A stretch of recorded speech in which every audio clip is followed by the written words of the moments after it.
Yeah, these are pretty good.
Shrimadbhagavatam is divine grace, founder of Iskana Bhakti Bhakti Vedanta Swami Srila Prabhupada ki Grantaraj Shrimadbhagavatam ki Their most merciful Lordship Shri Shriharakanja Bihari ki Shri Jagannath Shri Baladev Mai Subhadra ki Shri Nathaji Shri Balagopal ki Jai Shri Gurnitai ki Jai Nitai Go Prema. All glories to the assembled devotees. All glories to the assembled devotees. All glories to the assembled devotees. All glories to the lotus feet of Shri Shri Guru and Shri Gauranga. Om Namo Bhagavate Vasudevaya. Om Namo Bhagavate Vasudevaya. Om Namo Bhagavate Vasudevaya.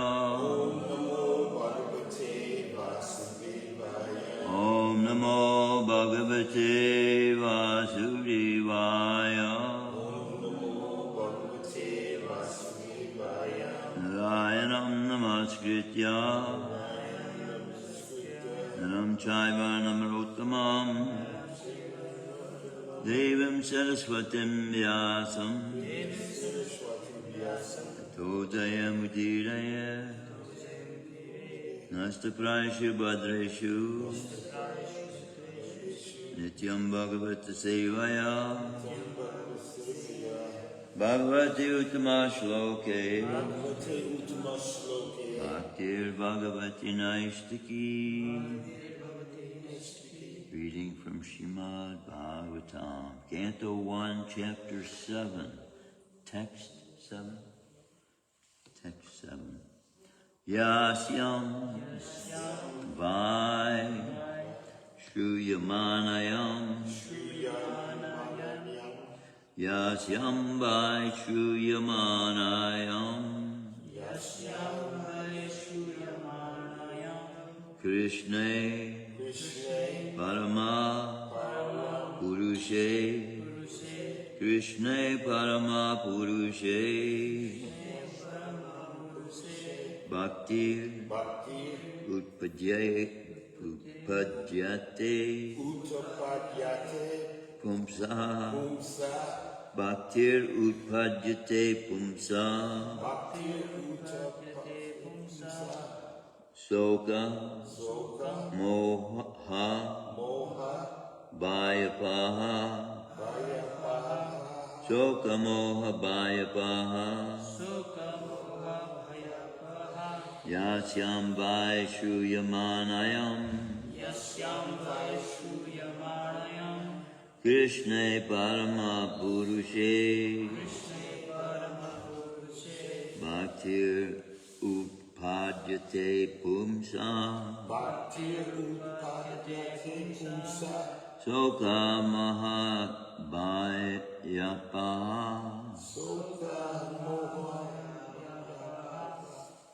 Weird the way these glasses are.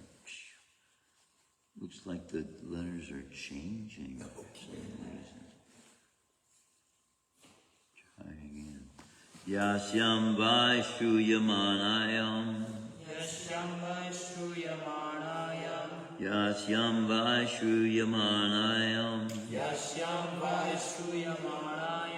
Krishna Parama Purushe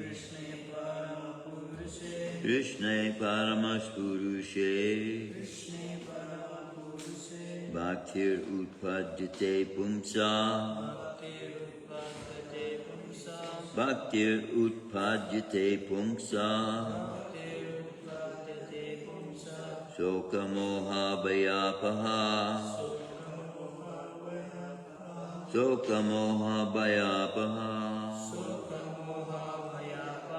Please chant.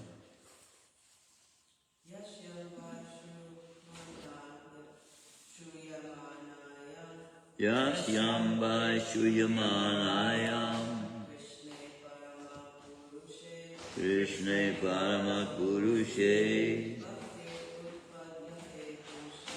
Bhaktir Utpadyate Pumsa Soka Moha Bhayapaha. Amen. Yasyam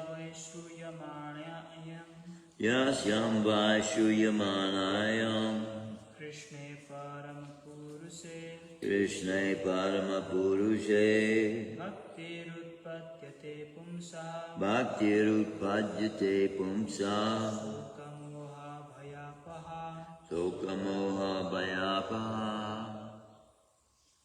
Yasyam. This Vedic literature. I certainly. Shruyamanayam. Simply by giving oral reception. Krishna. Unto Lord Krishna. Parama. Supreme. Purushe. Unto the personality of Godhead. Bhakti. feelings of devotional service. Utpadyate, sprout up. Pumsa, of the living being. Shoka, lamentation. Moha, illusion. Bhaya, fearfulness. Apa, that which extinguishes. Yasyam vai shuyamanayam Krishne paramapurushe bhaktir utpadyate pumsa sokamoha bhayapaya. Translation and purport by His Divine Grace Abhay Charanadavinda Bhaktivedanta Swami Srila Prabhupada.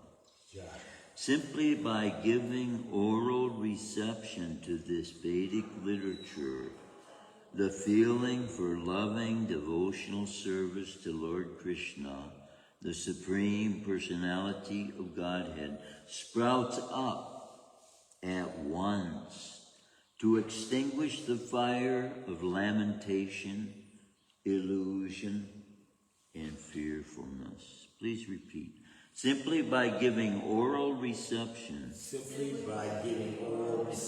this Vedic literature, the feelings for loving devotional service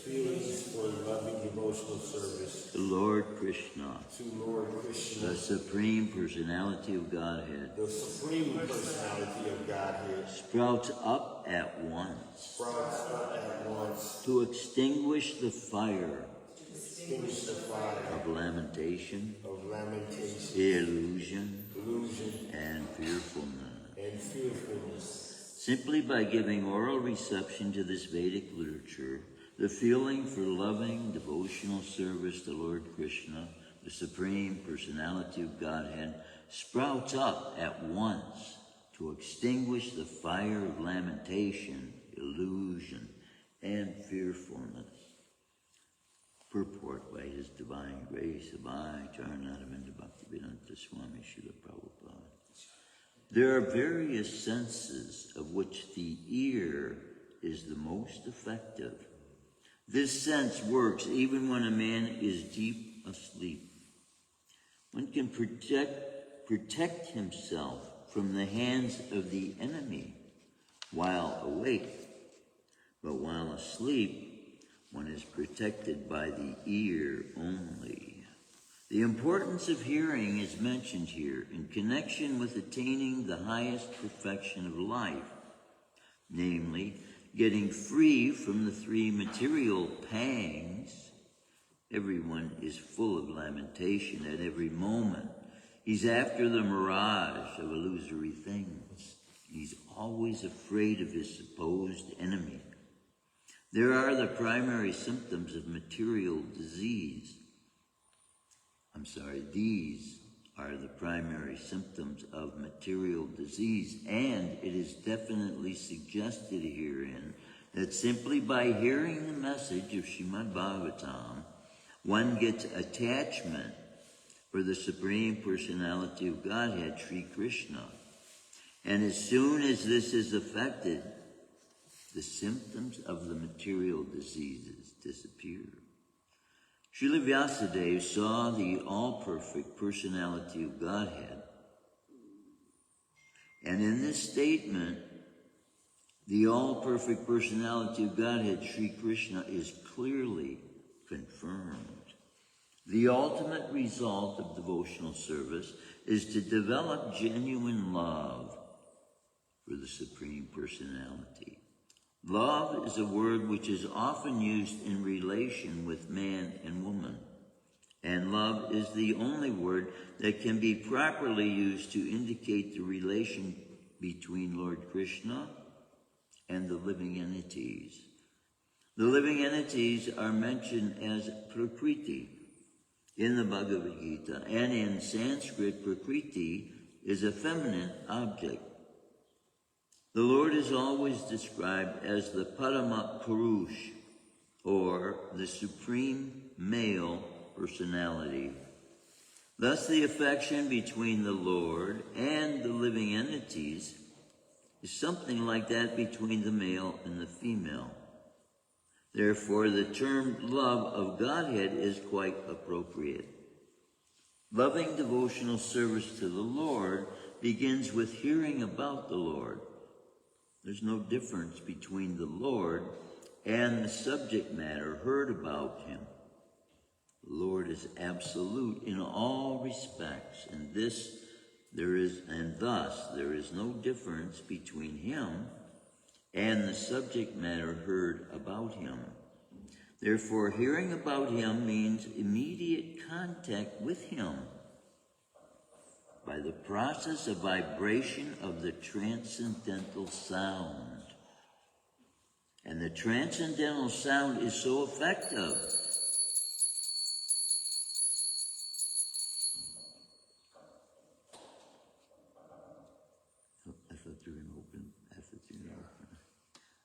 the transcendental sound is so effective that it acts at once by removing all material affections mentioned above.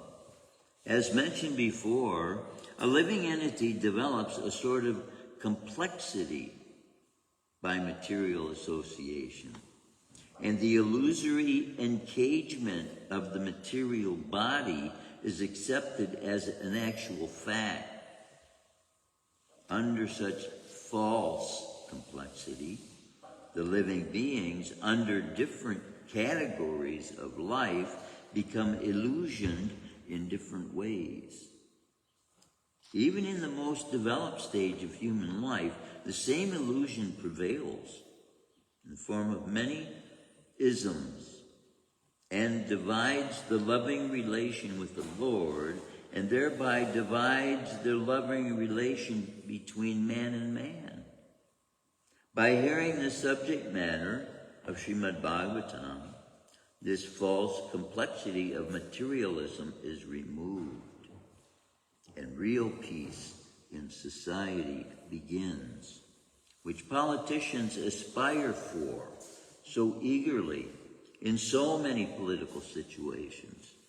The politicians want a peaceful situation between man and nation, but at the same time, because of too much attachment for material domination, there is illusion and fearfulness.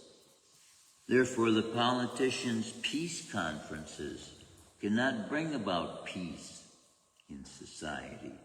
It can only be done by hearing the subject matter described in the Shrimadbhagavatam about the Supreme Personality of Godhead, Sri Krishna. The Jai Shri Javiari Jai Jagannath Jai Baladev Mahesabhadra Jai Shri Gunda.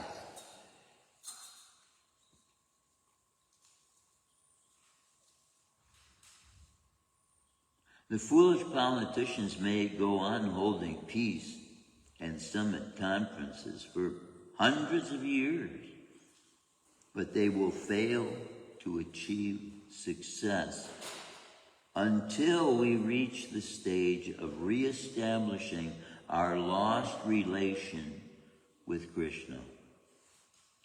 The illusion of accepting the body as the self will prevail, and thus fearfulness will also prevail.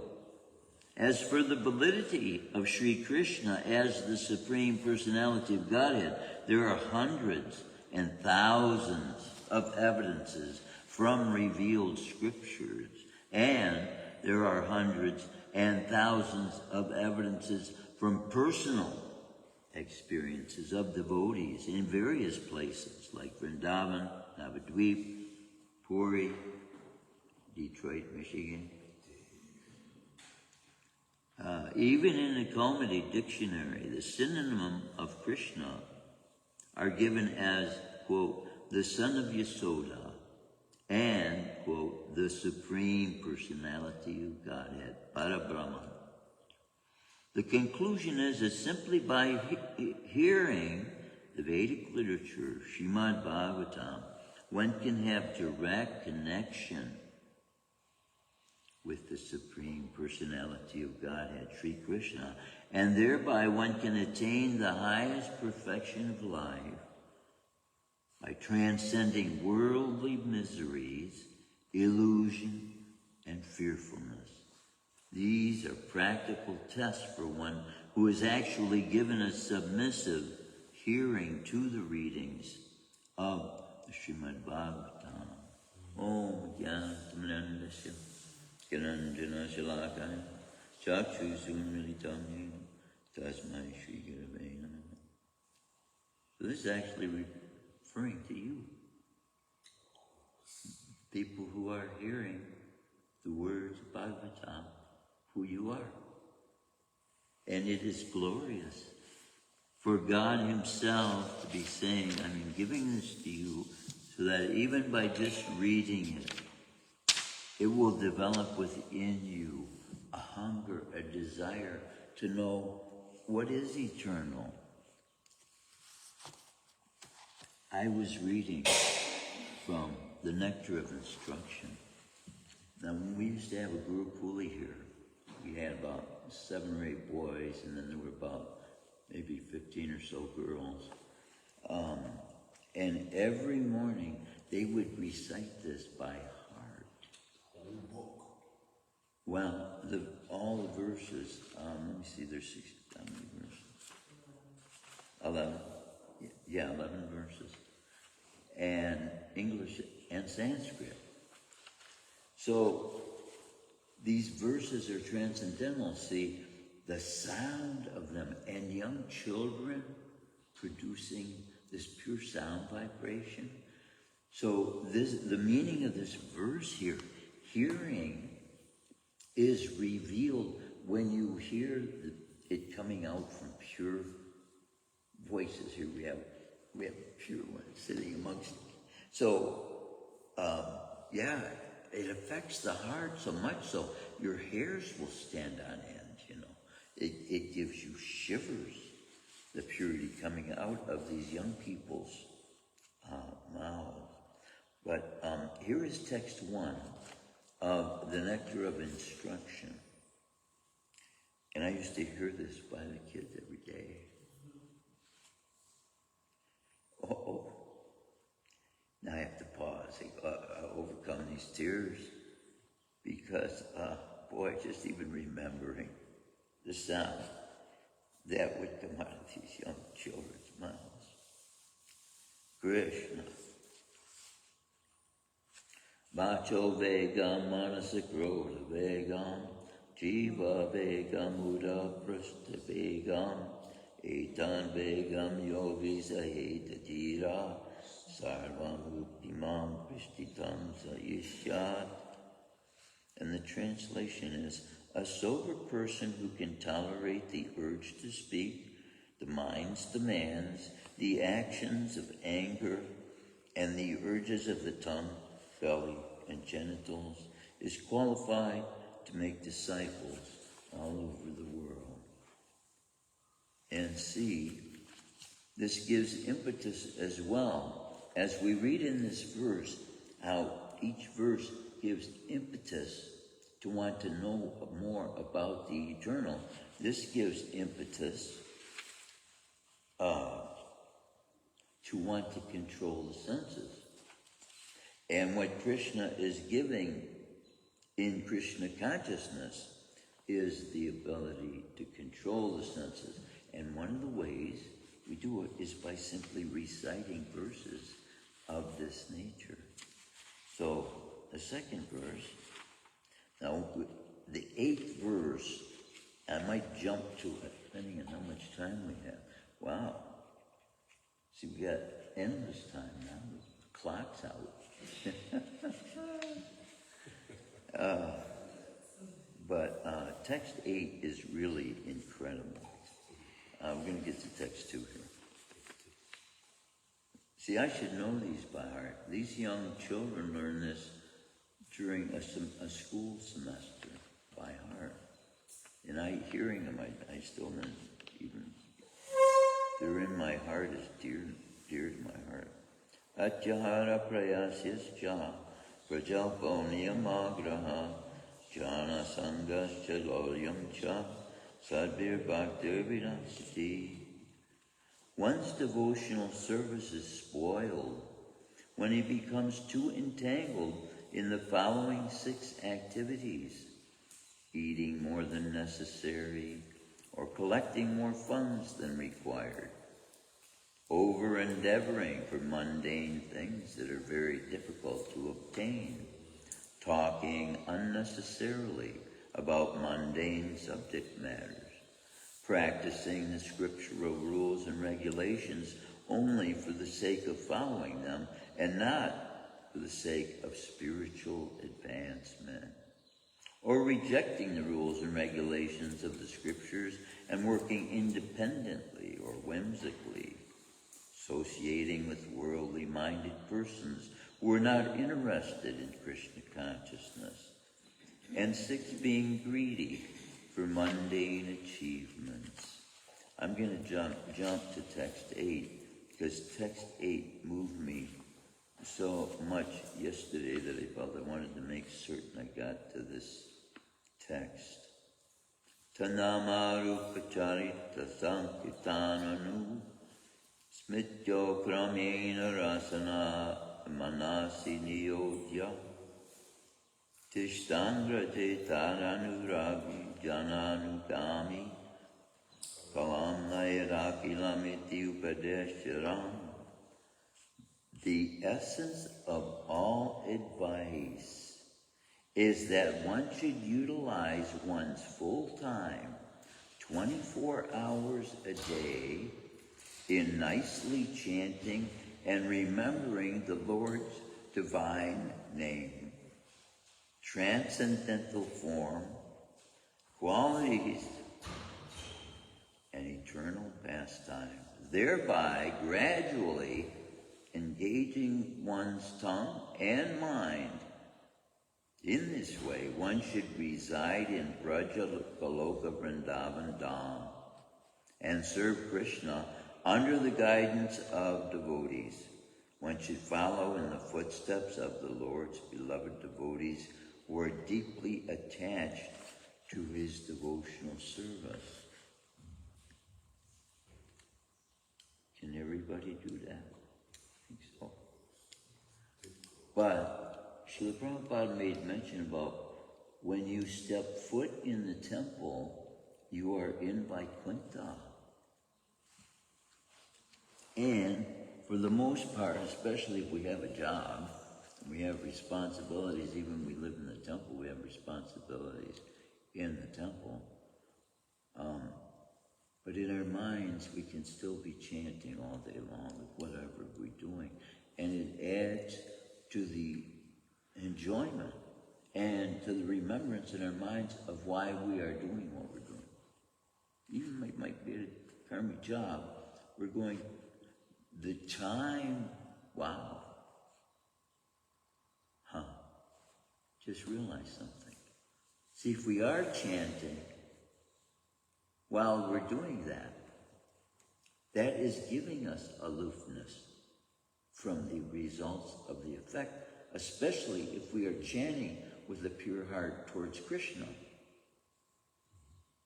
Because then whatever happens on the exterior world has nothing to do with us. Because we are creating the vibration that the soul itself is being instructed to vibrate, which is an eternal sound, which cannot be affected by the material energy. And so we are spending that time. So the fact that somebody else is giving us money to spend that time while we are chanting just adds to the fact that we can then use some of that money as well. But see, we've already used that time, and what this verse is saying, chanting 24 hours a day. That means you give up everything you do, then just go out in the woods and chant. No. Krishna was instructed Arjuna about this as well. And Arjuna was interpreting that as that which would be at the time for him, which was he was conceiving as, quote, his religious dharma, rather than fighting on the battlefield. but rather what our Dharma is to do. Our connection to Krishna is through Guru. So Guru will give us instructions that way. We put down by our own, not making our own decision. Then responsibility we would have otherwise for the reaction from the choice we made for ourselves. So if we don't make that choice for ourselves and we give that responsibility to somebody else, that's what taking Guru is in effect. I trust you to be representing the Supreme Personality of Godhead, who said, by surrendering to the instructions that you give me, Krishna is going to allow me to engage in his spiritual energy, giving me his name, which the Guru does through the fire sacrifice. When he gives you Krishna's name, he's giving you a connection to Paramatma that's going to sweeten your taste for your life's purpose, for your everyday, your every moment engagement in activities now is enhanced by the knowledge that the Supreme Personality of Godhead has put you in that very situation for you to gain liberation in this life from everything that's been troubling you in this world. That's what liberation will be. So maybe we have to even take another birth in a realm that might be considered a material situation. It will be for the purpose of preaching. Because our love for this gives us, this is Veda Vyasa's love being poured out through these scriptures that are automatically going to affect us to say, I want to give this to everybody else. And this is what he's revealing as well. This is why he's giving it to us, to allow us, by experiencing the love it is, to want to give it to others. That's what this very verse was bringing out. The last part of this verse was to extinguish the fire of lamentation, illusion, and fearfulness. Just by us hearing about it now, all this time we've been removed from lamentation because we're hearing something else that has distracted us from what might also have otherwise been problems in our mind, that we're figuring things out, what we're going to do tonight, today, tomorrow, the next day, next week, next month, next year. We do this in our mind all day long, without realizing it because it's so natural. Sit down in the toilet, reading a book, whatever. Even you're reading a book, your mind sometimes somewhere else. Child could be in a student classroom, only his mind is out in the football field, And so they have shown that what the mind puts itself into the practice of, it becomes better at. Yes. You play a physical sport, and you go out and you want to become better at it. So you go out and play it. You don't play it for another week or two, but your mind plays it over and over and over again and goes through every move that you made in that game that you did play.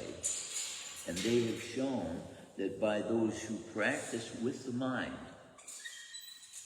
to the extent that others had practiced during the same time physically, they had to take, of course, mental hours out to do that, but they gained as much 90% advancement as the ones who physically took the breath. That's a lot.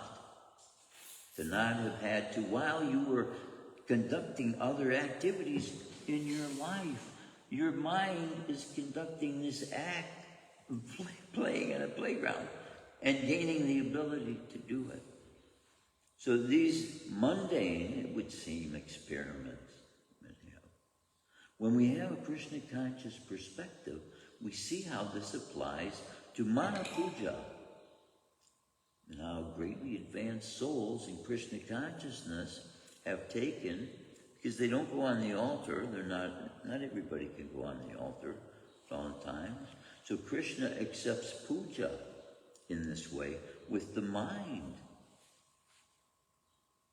You can cook Krishna an offering in your mind, and what happened by one of the Goswamis, he put his finger into the sweet rice to feel if it was ready, if it was cooked, if it was hot, too hot, not hot enough. And he burned his finger. And when he came out of the trance he was in, his finger was burned, revealing to him, see, the mind has the ability to perform the functions we're performing in physical form with the body, but it is the mind that is giving the commands for the body. And what commands the mind is 33 million demigods that we think we're doing the body. But automatically, by desire, the demigods are taking. That's their humility. That's their brokenness. They're facilitating human beings to carry out activities that they are claiming to be theirs. I, me, and mine. Then they put their name on a building. I did. They didn't even lay one brick, but it's my building. You know. But this is the way human beings recognize the greatness of others, you could say. But what they don't have in their recognition of greatness, without the understanding of spiritual connection to the Supreme Person, then everything else that is valued with achievements in this world in comparison become like trash, you know, basically. If the function that the activity of the human being was engaged in doesn't promote liberation from the material universe, when he had the ability as a human being, by his words, by the spoken words, as is revealed in this verse and all these other verses, we have the ability by the spoken words of these pastimes to give liberation from the material energy to those souls who will hear, who will listen to it. So when the Jehovah Witness knocks on our door, yes, come right in. I have a treasure for you. Then prasadam, discussion. You know, what would be a good challenge is in your mind to say, I wonder if I could surprisingly create such a friendly conversation with them that they might even convert over to Krishna consciousness. Wouldn't that be something? Yeah. See, that's what we are. When we're out on the street, and you can, I'm sure you can assure the truth of this as well. Anybody that's done books, you're developing that ability to communicate with other human beings by engaging in them in that spiritual energy, so that science is being developed with every person you come in contact with on how to do it better. So you smile in a more attractive way, you say something in a more pleasing way, you look at them in a more direct way that might think of them as a friend. So many things like that you develop the knowledge of and the relationship with. Then you start to develop feelings for the people. When you start realizing why you're doing this, it's for their benefit, actually. Especially if everything you're collecting, you're giving to the temple. That's how we were doing, all of us. We had, in this temple, we had probably 3 vans just going to the airport alone. Because there were 3 terminals, right? 1 van, and there were like 4 devotees in each van. And each devotee doing maybe 100 books a day. Can you imagine that? At our airport right here. Willow Run Airport. And then they would come back in the morning and we would tell Srila Prabhupada how many books went out that day. And the next morning, this temple would be jam-packed. There wasn't even room for mosquitoes.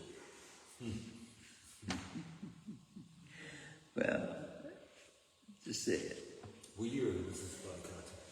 This was in 83, 84, 85, 86. My experience was that. And then I longed for a normal life. I mean, living in a van, it's very difficult to convince yourself that this is what Srila Prabhupada wanted all of his devotees to be doing for their whole lives. You know, living in a van with 3 or 4 other devotees, and bathing in the Kmart parking lots with a bucket over your head with the police asking you, what in the world are you guys doing out here? You know?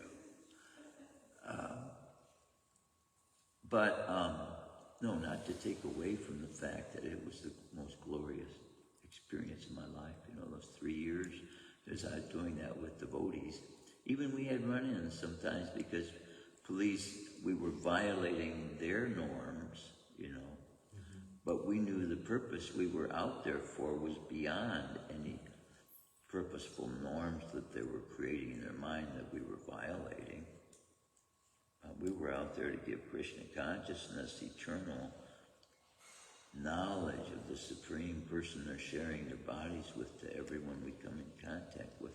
And at these events are just full of people. They get, at one football game, you get 50, 60, 70,000 people. And all of these people park in the parking lot. So one after another, as they pull in, sometimes they would pay the person they're parking, and then you go right to them and give them an opportunity to take part. And see, we have the same opportunity just because they're not driving out to an event. They live in a house that's in a neighborhood that's nicely numbered. You can number off every house you've been to and create some very friendly, know which people are friendly, and invite them to an experience. Maybe they need help. Maybe you find out these people are so poor, they're hungry, they don't have any way of subsisting, whatever. So devotees' hearts are open to ways, and you know what they did in the early days? They had set out all these neighborhoods in Grosse Pointe. They were all mapped out. This gray house across the street had a big map on it, city map. And all the streets had flags on it, which ones were done, which ones were going to be done. It was planned, it was organized. Door to door. Now, we have less devotees than we had departments. The Sankirtan department, there was a cultural center department, there was a restaurant department, there was a deity department, there was a kitchen department, there was a PR department, there was a multimedia department, all of these things, and there were devotees filling all of those ranks, having 5, 6, 7 devotees working under them. So you can understand how when I come here and I cry, we have the same potential to be doing even more than that because we were expanding. What brought the end of that was sinful activity. When gurus fell down, the most painful thing I experienced in my whole life. So we can take from the hardships and experiences of others to learn that we have to do, because we are being given the easiest way and the best example anyone could ever hope someone could give them is in Srila Prabhupada's life. To take these teachings as seriously as possible and live as closely as possible to those precepts we're seeing Krishna wants us to live by. And we're guaranteed, even if we don't reach perfection in this life, we're going to get a better situation next time around. Krishna guarantees that. Sweet. Tells Arjuna that, yeah. So we can't lose.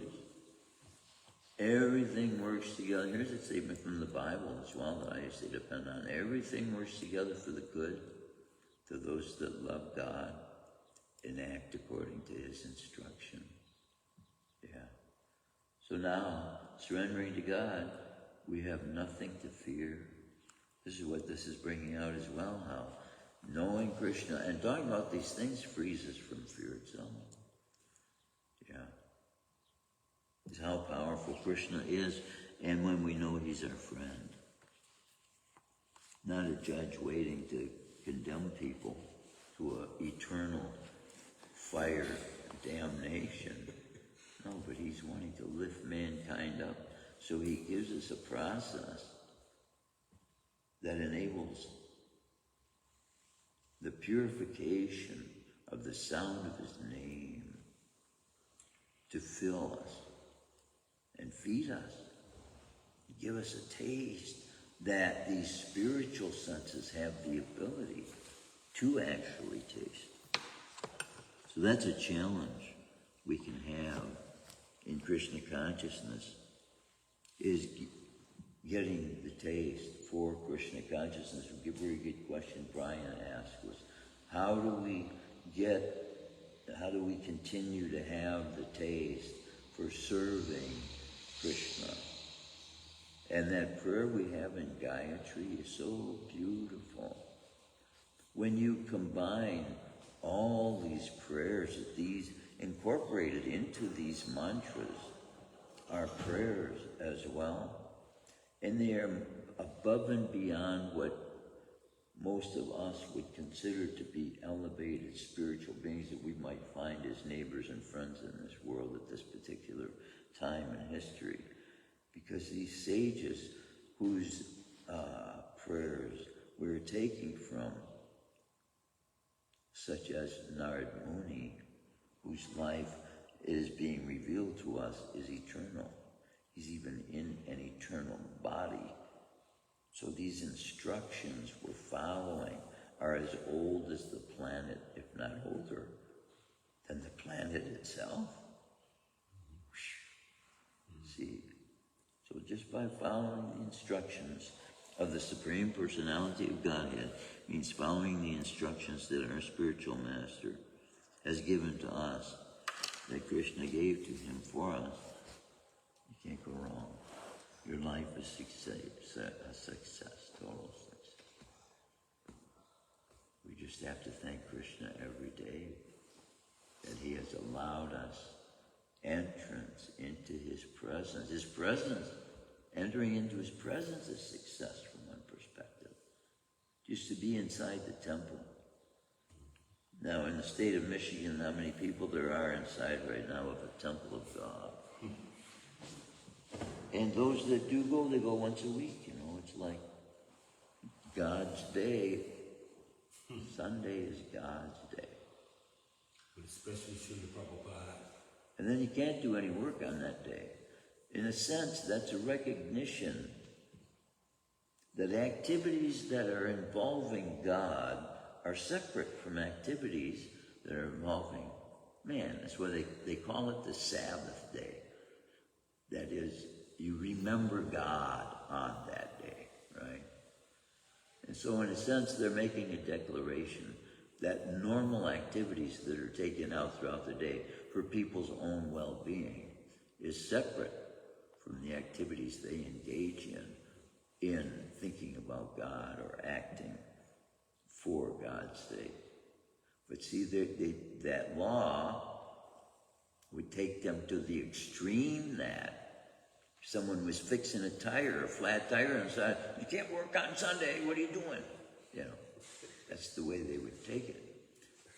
And so, this is what we have with religion also gets like that.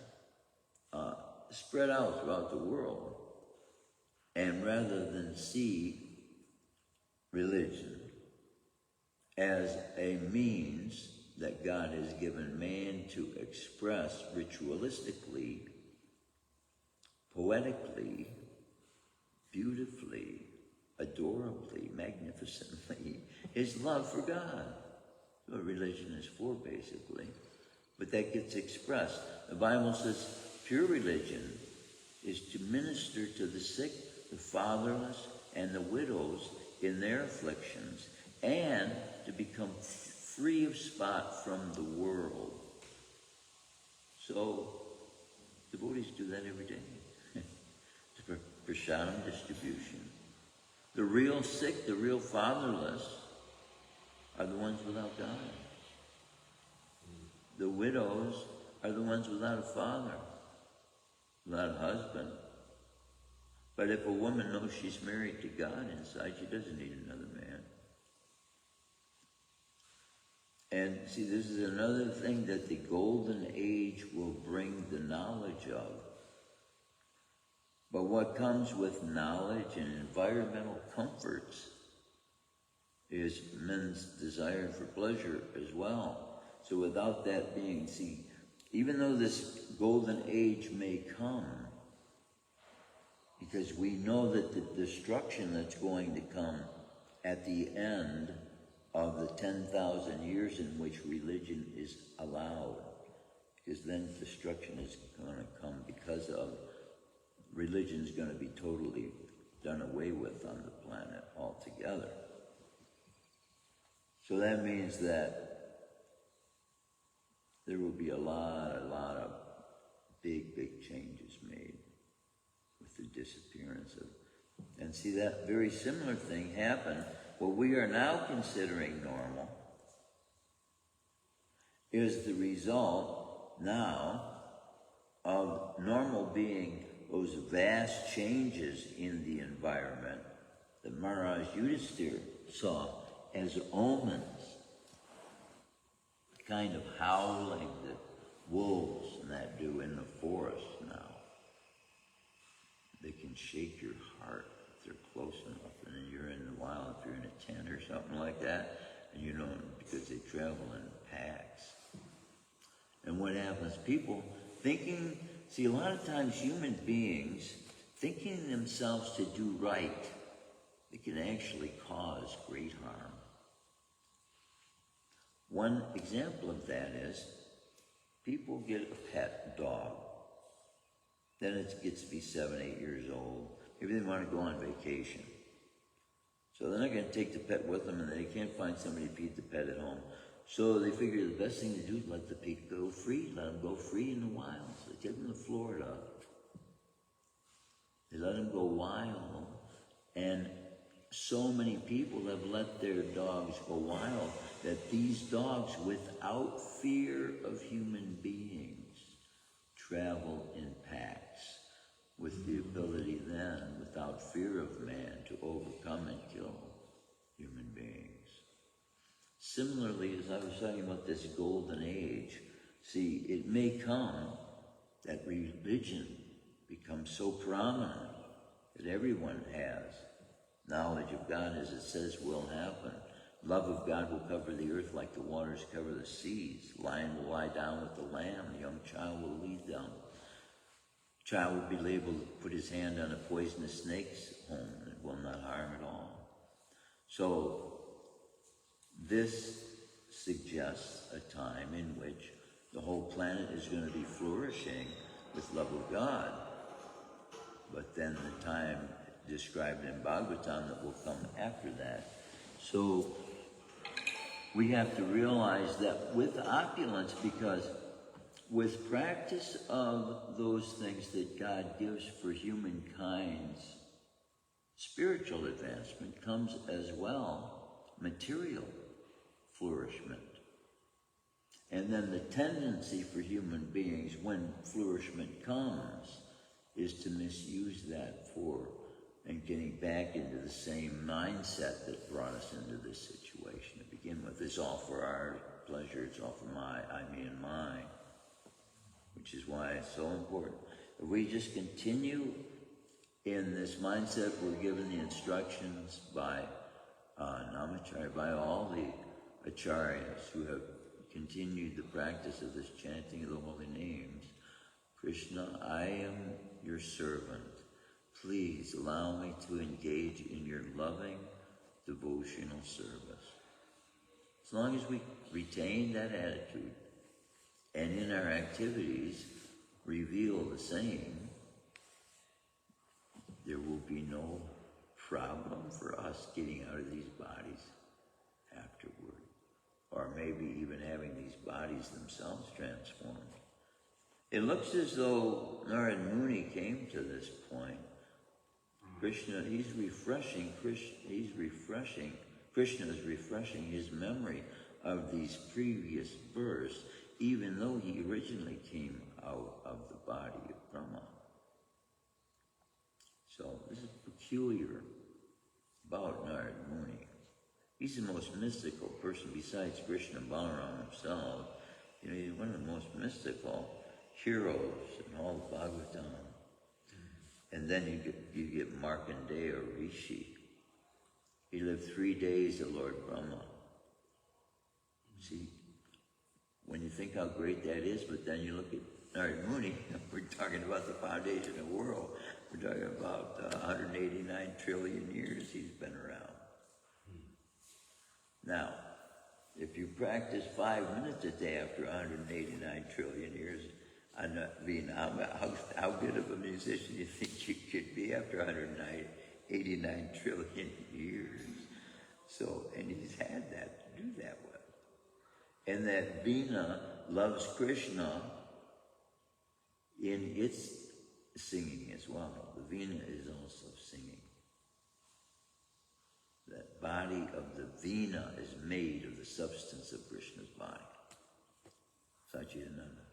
So see, the comparison that we have, and even talking about the gift that Krishna is giving to one of his dearmost servants.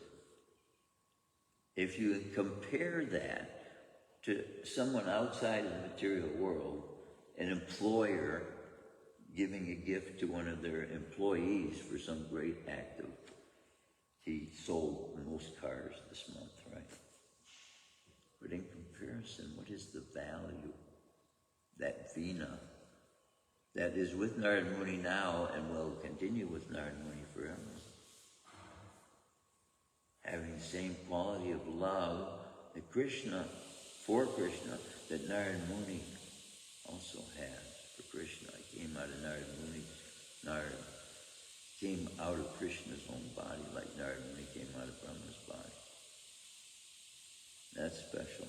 It's, you know, sometimes, because I love the ability I learned by playing accordion. But when I first started playing accordion, I didn't like this instrument at all. You know, it's one of the most hated instruments in the world, I think, probably. But I was, all the time I learned to play it, I just played it for what I thought sounded nice to hear for myself, you know. But see, with an instrument Krishna gives to you, makes it a completely different instrument than the kind you would go looking for yourself to find. So if I can myself look for and find an instrument that plays any instrument in the world by the push of a couple of buttons, just imagine what the instrument would be like. If you have the desire, like Narad Muni had, how did he get this Veena? He wanted to please Krishna by creating the sound vibration of Krishna's holy name. I have yet to see if he knew the Veena before Krishna gave him that, but I can imagine whether he did or not. Krishna says, I am the ability in man. He can give you something you never saw in your life before and give you the ability to be able to use it as well. Yeah, that's Krishna. Who thinks like that, though, you know? But this is by reading these scriptures and knowing that Krishna is like that, then we become Krishna conscious of Krishna. And thereby developing the kind of consciousness that enables us to see from a more elevated perspective. Not of our own, not even of our own doing. Because it's by Krishna's calling. Krishna, and this is what's being revealed also in this verse, it is Krishna's love that is pulling us to Krishna. And that's what's in this verse as well. I don't even know what time it is. Anybody? I don't want to push too far beyond. 9:04. Yeah, it's 4 minutes past Prashadam. You want to go too far past Prashadam. Any comments? Any questions? Any realization? Anybody like to share? Jai. Grantaraj Shrimadbhagavatam, ki jai. Srila Prabhupada, ki jai. So tomorrow is text 8. Did I read text 8 from the lecture?